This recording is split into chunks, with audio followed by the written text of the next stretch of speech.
Trabajé durante 3 años sin tomar ni un solo día de vacaciones. Nunca dije que no, nunca me quejé, nunca fallé. Y aún así, el día que decidí renunciar, la empresa literalmente empezó a colapsar. Pero lo más fuerte no fue eso. Fue darme cuenta de algo que nadie me había dicho antes.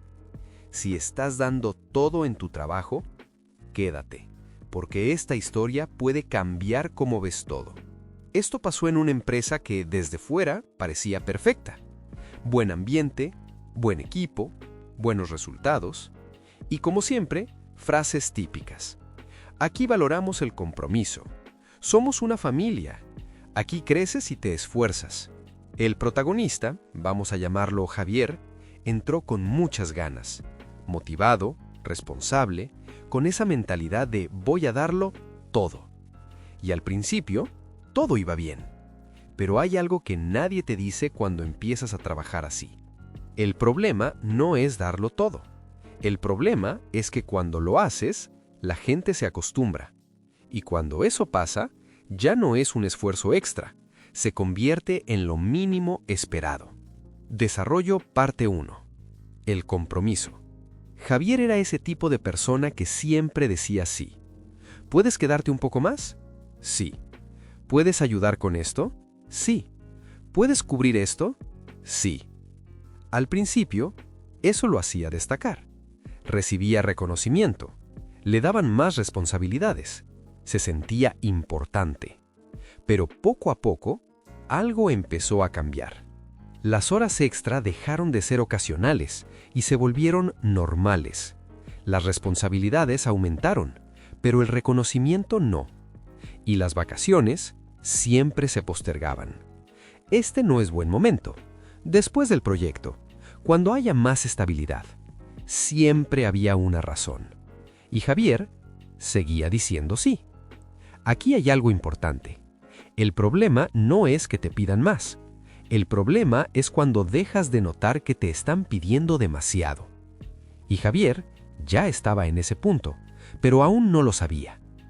Con el tiempo, Javier empezó a ser clave en todo. Sabía cómo funcionaban los procesos, tenía acceso a sistemas, entendía los proyectos, era el puente entre equipos, y eso lo hacía indispensable. O al menos, eso creía. Porque hay una gran diferencia entre ser importante y ser reemplazable. Y esa diferencia la iba a descubrir de la peor forma. Después de casi 2 años, el desgaste empezó a notarse. Cansancio constante, falta de motivación, errores pequeños, nada grave, pero sí acumulativo.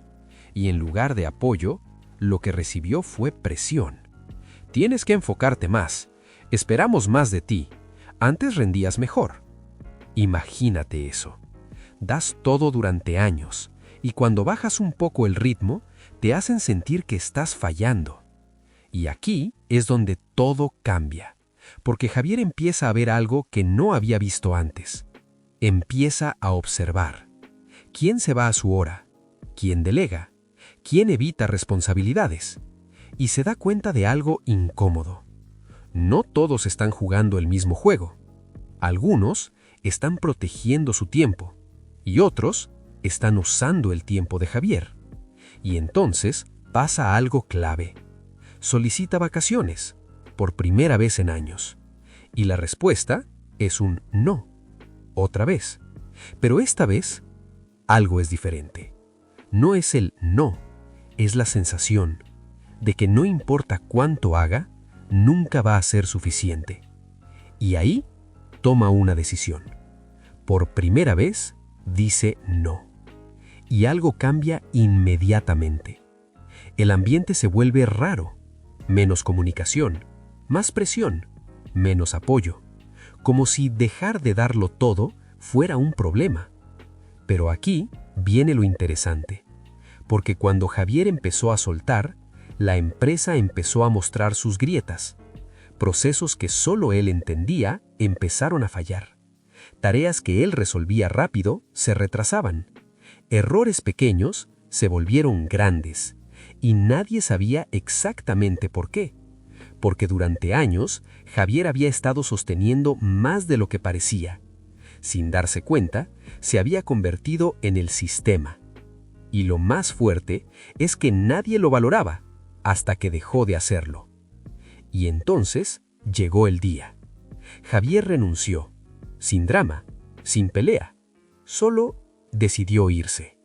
Y lo que pasó después, nadie lo esperaba. En cuestión de semanas, proyectos retrasados, clientes molestos, errores acumulados. El equipo no daba abasto. Intentaron redistribuir tareas, pero no funcionó, porque no era solo trabajo, era conocimiento, experiencia, contexto. Y ahí, finalmente, entendieron. Javier no era uno más, era una pieza clave, pero lo entendieron cuando ya no estaba. Y aquí viene lo importante. Esto no es una historia de venganza, es una advertencia, porque hay algo que tienes que entender. Ser indispensable no siempre es algo bueno. Si una empresa depende demasiado de ti, no es porque te valoren más, es porque el sistema está mal construido. Y tarde o temprano, eso se rompe. Y si tú estás en esa posición, dando todo, sin parar, sin límites, hazte una pregunta. ¿Estoy creciendo o solo estoy sosteniendo algo que no es mío?